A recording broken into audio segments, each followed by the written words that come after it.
Moskvadagi hamyurtlarimiz diqqatiga 4 va 6 o'rindiqli avtomobillarda Qozog'istonga borib kelishni xohlovchilar bo'lsa, ekrandagi telefon raqamlariga qo'ng'iroq qiling. Xizmatingizda ko'p yillik tajribaga ega bo'lgan haydovchilar bo'lib, ular sizni Moskvadan Qozog'istonga olib kelishi mumkin. Eslatib o'tamiz, avtomobillar barcha qulayliklarga ega. Assalomu alaykum qadrdon muxlis. Siz bilan siz bilgan va kutgan kanal Turfa olam. Buni qarangki, 8-fevral kuni Turkiyani Ixlos News agentligi o'zini global xabar informatsion dasturida Turkiyadagi zilzilani sun'iy tarzda amalga oshirilganiga alohida e'tibor qaratib, zilziladan oldin kamera tasmasiga muhrlanib qolgan g'alati portlash aks etgan videoni namoyish qilgan. Ixlos Newsga ko'ra, Turkiyani janubi sharqida qolaversa, ayni damda dunyoni turli nuqtalarida sodir bo'layotgan zilzilalarning barchasi sun'iy, to'g'rirog'i insoniyatni qo'li bilan amalga oshirilgan bo'lishi mumkin. Shtab kvartirasi Istanbulda joylashgan Ixlos News agentligi global xabar informatsion dasturini zilziladan oldingi portlash bo'yicha xulosa berishiga ko'ra, kamera tasmasiga tushgan portlashlar tasodifan soat 4:08 da olingan va xuddi shu tushunarsiz nurli portlashdan 9 daqiqa o'tib, aniq soatlarda 4:17 da Turkiyada dahshatli zilzilalar boshlangan. Ixlos News agentligi hukumat ma'muriyatini bu ishni shunday qoldirmaslikka va imkon qadar tezroq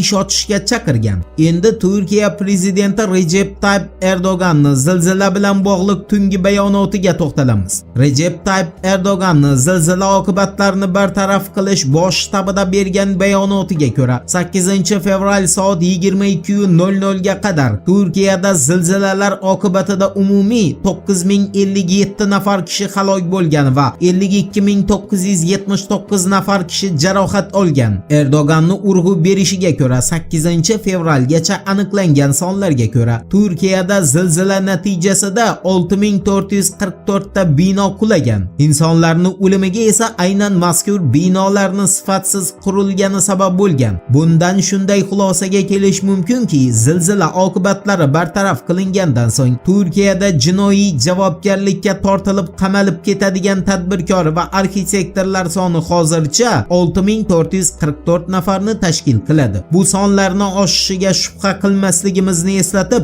navbatdagi xabarga o'tamiz. Turkiya favqulodda vaziyatlar boshqarmasi AFADning 8-fevral tungi axborotiga ko'ra, hozirda zilziladan aziyat chekkan 70818 oila maxsus chodirlarga barcha qulayliklar yaratilgan holda joylangan. Sifatsiz qurilgan binolar ostida qolganlarni izlashga esa 8-fevral tungi holat bo'yicha 96670 nafar kishi jalb qilingan. Shuningdek, qidiruv va qutqaruv ishlarida 122 ta samolyot, 5434 ta yuk avtomobili va 10 ta kema ishtirok etmoqda. Turkiya favqulodda vaziyatlar boshqarmasi AFADga ko'ra, zilzila sodir bo'lgan hududlarga 8-fevral 22:00 gacha 300 ming adyol, 123395 ta kravat yuborilgan. Zilzilani o'ziga kuchli qabul qilgan Kahramonmarash, Hatay, Usmoniya va Malatsiyada 4 ta ijtimoiy markaz tashkil qilingan va ular tunu kun 24 soat zilziladan aziyat chekkanlarga yordam ko'rsatish bilan shug'ullanmoqda.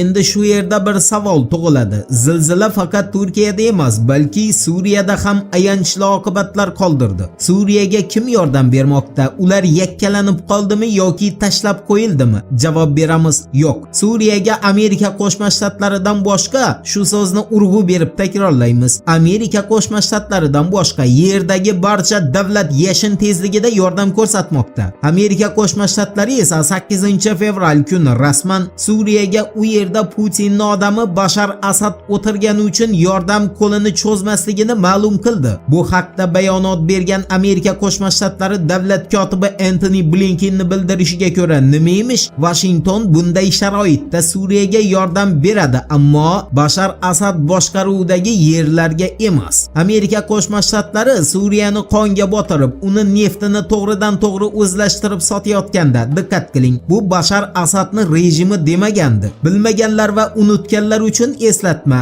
Amerika Qo'shma Shtatlari hozir ham Suriyaning eng yirik neft konlari kuchlariga qurol bilan egalik qiladi. Oq uyni qora minbaridan Suriyaga yordam berishdan bosh tortishni e'lon qilishi esa oqpadar o'g'ilni menga endi bemor ota-ona kerakmas qabilidagi iblislarcha harakatini takrorlash bo'ldi bizningcha. Agar hozir Suriyada qandaydir urush ketayotgan bo'lsa, Qo'shma Shtatlar buni dunyo biladi. Bu yerga bir soatning ichida milliardlab dollarlar sarflardi. Mayli, senga ham qo'ygan kun bordir. Voqealar rivojini birgalikda kuzatamiz. Turfa olam bilan qoling, siz kutgan kerakli ma'lumotlar hali oldinda.